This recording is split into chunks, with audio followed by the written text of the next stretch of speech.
someone who has worked for almost 10 years now at the American Sociological Association, I know that a frequently asked question is, what can I do with a bachelor's degree in sociology?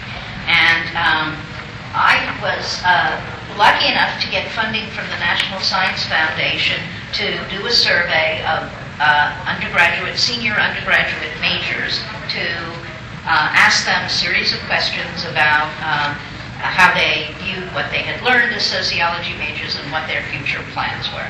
This group graduated in 2005, and so it's basically 4 years later, and so what are they doing?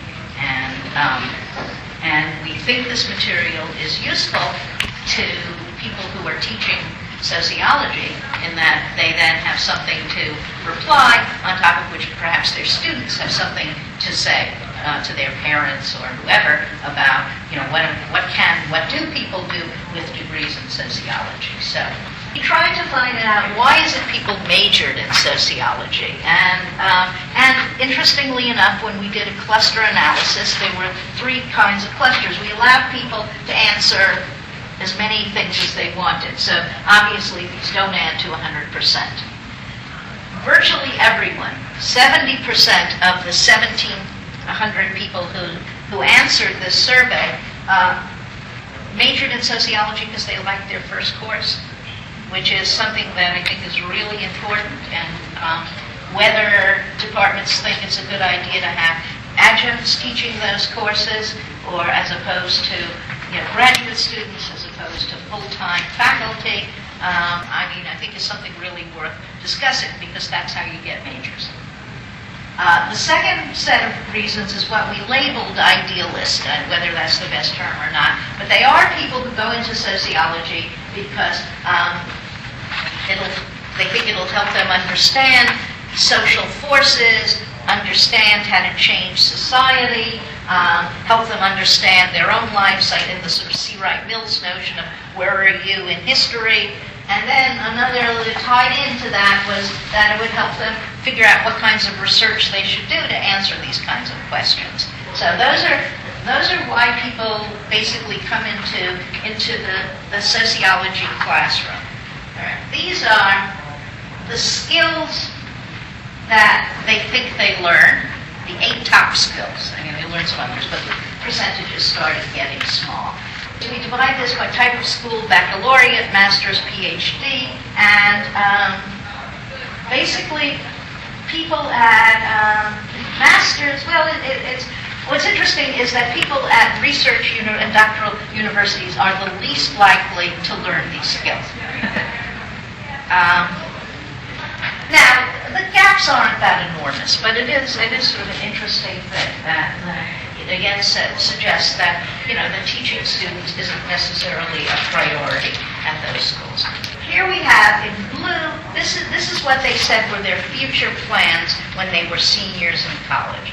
This is what in yellow is 18 months later they actually did. So the basic finding is that 60% of the people who graduate with a sociology major go into the workforce. Another 22% are going to graduate school but are also working. And that only 13% end up going to graduate school only.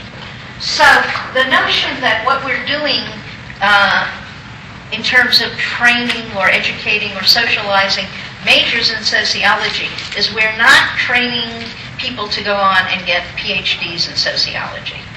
What our students are doing is they're going into the job market. These are the kinds of jobs they get. Now, I hand-coded, we had a huge list of jobs, and they're on the back of one of the research briefs, and I coded them, and I'm not sure this is a fabulous coding, but it basically gets at that for the largest group of these people are doing, they're not, they don't have bachelors in social work, so they're not social workers per se, but what they're doing is working in nonprofits, and they're sort of doing, and again, I think it's on the back, that, they're running a program. And that may involve doing some research, some administration, some direct contact, but they're running a program in schools in 2 counties for immigrant children. And I think we'll see that, most of them are relatively satisfied. This basically shows you if they have a job that they think is related to what they learned as a sociology major, they're happy. And, even if they're somewhat related, more than half of them are happy. The people who go into graduate school, relatively, about a quarter of them tops go into sociology programs. Most of them go into other kinds of programs.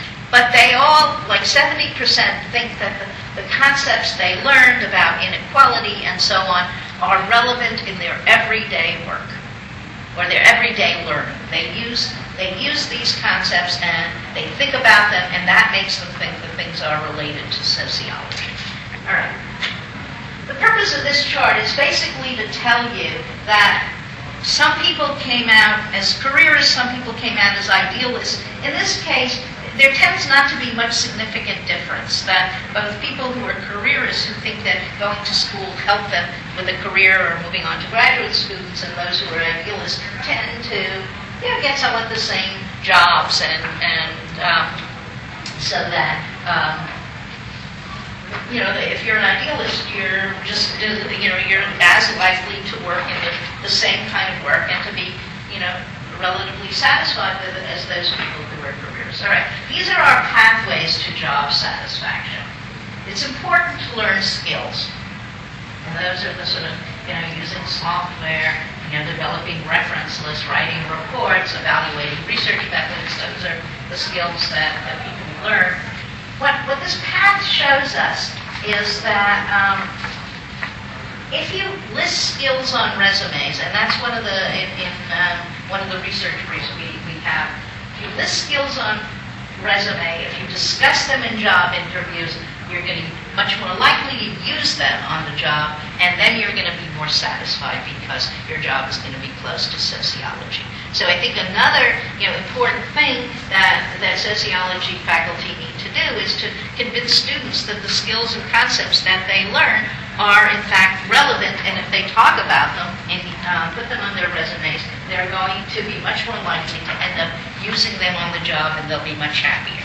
All right, this is another chart where we're looking at how do you end up with job satisfaction and a job that's close to sociology, and we've already talked a little bit about the yellow route, but the red route basically suggests that it's important for people to learn the skills and concepts, but it's also important for them to do various kinds of what we call on-the-job socialization activities, like doing internships, doing service learning, going to some job fairs, that those things end up being important for getting a job that's close to sociology. We also found that what's significant in the model of those crosstabs that were significant is how do you end up with a job that's close to sociology? Well, one is you learn these skills and so on, and that helps. But the other thing is either you have a mother who has education, which means to be probably someone who has some contacts and who can tell you about what maybe you should do and not do on a job interview, or you're going to participate in some of the sort of on-the-job socialization activities.